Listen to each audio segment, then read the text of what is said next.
నమస్తే welcome to Andhraprabha నేను ప్రశాంత్.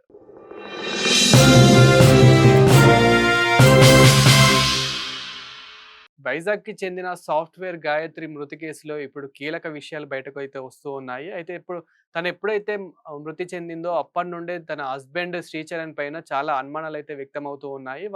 గాయత్రి వాళ్ళ తల్లిదండ్రులు కూడా అతని పైన కంప్లెయింట్ ఇవ్వడం జరిగింది. గతంలో కూడా వీళ్ళ ఇద్దరి మధ్యలో చాలా గొడవలయ్యేటివి. తను చాలా అనుమానించేది. ఎప్పుడు తను బయటకెళ్ళినా గానీ వీడియో కాల్ చేయాలి అని చెప్పేది. అదేవిధంగా అతని లొకేషన్ పెట్టాలి అని చెప్పేసి కూడా చెప్పేది. గతంలో కూడా అతను జాన్వర్‌లో అతను జీపీఎస్‌ని గూడా అమర్చినట్లు గూడా తె తెలిసింది. సో, అట్లా గాయత్రి అమ్మాయి పైన చాలా అనుమానాలు ఉండేటివి.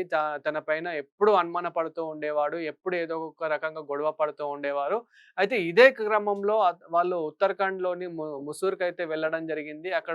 అక్కడ ఉన్న కొన్ని లొకేషన్స్‌కి వెళ్ళడం జరిగింది. అక్కడ చాలా బాగా ఎంజాయ్ చేశారని జెప్పేసి గూడా అక్కడ వాళ్ళ స్టేట్‌మెంట్ ప్రకారం అయితే తెలుస్తూ ఉంది. అయితే ఎప్పుడైతే గాయత్రి మృతి చెందిందో అప్పటినుండే చాలా అనుమానాలైతే వ్యక్తమవుతూ ఉన్నాయి. ఈ శ్రీచరణ్ పైన, అతని పైన చాలా అనుమానాలు వ్యక్తమవుతూ ఉన్నాయి. అయితే అప్పుడు కూడా అతను ఎలాంటి స్టేట్‌మెంట్ ఇచ్చారు అనంటే గనక, మేము ఈ సంఘటన ఎప్పుడైతే జరిగిందో అదే రోజు రాత్రిన మేము చాలా బాగా ఎంజాయ్ చేశాము. ఇంకా రూమ్‌కెళ్తున్న సమయంలో మేము ఒక కేక్ తీసుకెళ్ళాము. అదే విధంగా మేము మద్యం గూడా తీసుకెళ్లడం జరిగింది. అప్పటికే మేము మద్యం గూడా కొంచెం సేవించాము.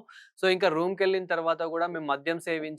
దాదాపు తెల్లవారుజామున 3 వరకి మేము మద్యం సేవించాము. ఇంకా మంచిగా పడుకున్నాము. పడుకొని లేసేసరికి రక్తపు మడుగుల్లో పడి ఉంది అని జెప్పేసి శ్రీచరణ్ అయితే ఒక స్టేట్‌మెంట్ ఇవ్వడం అయితే జరిగింది. అయితే మరి నిజంగానే అది జరిగిందా అని జెప్పేసి గూడా పోలీసులైతే ఎంక్వైరీ దర్యాప్తు అయితే చేపట్టారు. కానీ ఇక్కడ మెయిన్ థింగ్ ఎప్పుడు వెలుగులోకొస్తుంది ఏంటంటే గనక వీళ్ళ తల్లిదండ్రులు రాకముందే, గాయత్రి వాళ్ళ తల్లిదండ్రులు రాకముందే పోస్ట్‌మార్టంకైతే పంపించడం అనేది జరిగింది. మరి మేము రాకముందే పోస్ట్‌మార్టంకి ఎందుకు పంపించారు? ఆస్పత్రులకి ఎందుకు తరలించారు?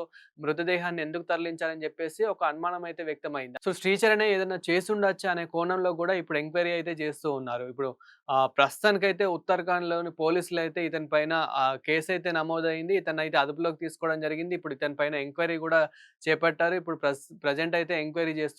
అయితే ఇక్కడ గాయత్రి వాళ్ళ తల్లిదండ్రులు గూడా ఏమని చెప్తున్నారంటే, గతంలో గూడా ఏదో ఒక గొడవ అనేది ఉండేది. వాళ్ళ తండ్రి గూడా మాకు న్యాయం కావాలి. మాకు ఇలా జరిగిందని చెప్పిన తర్వాత వెంటనే మాకు ఇలా అనుమానం అయితే వచ్చింది. ఎందుకంటే అతను తీసుకెళ్ళిన ప్లేస్ అలాంటిది. ఆ జూన్ 14 నుంచి 16న ఆ మధ్యలో మొత్తం ఏమయింది? వాళ్ళు ఎక్కడెక్కడికెళ్లారు? అక్కడ సీసీటీవీ ఫుటేజ్ గూడా బయటకు తీయాలి. వాళ్ళ ఎంక్వైరీ గూడా చేయాలి. ఇప్పుడు మెయిన్ శ్రీచరణ్‌ని గూడా ఎంక్వైరీ చేయాలి. అతని ఫోన్ డాటా గూడా తీయాలి. అతని ఫోన్‌లో ఎవరెవరికి కాల్స్ ఎళ్ళాయి? దీంట్లో ఇంకెవరైనా ఇన్వాల్వ్‌మెంట్ ఉందా? ఇక్కడ మెయిన్ ఎవరెవరి ఇన్వాల్వ్‌మెంట్ ఉంది? ఎలా జరిగింది?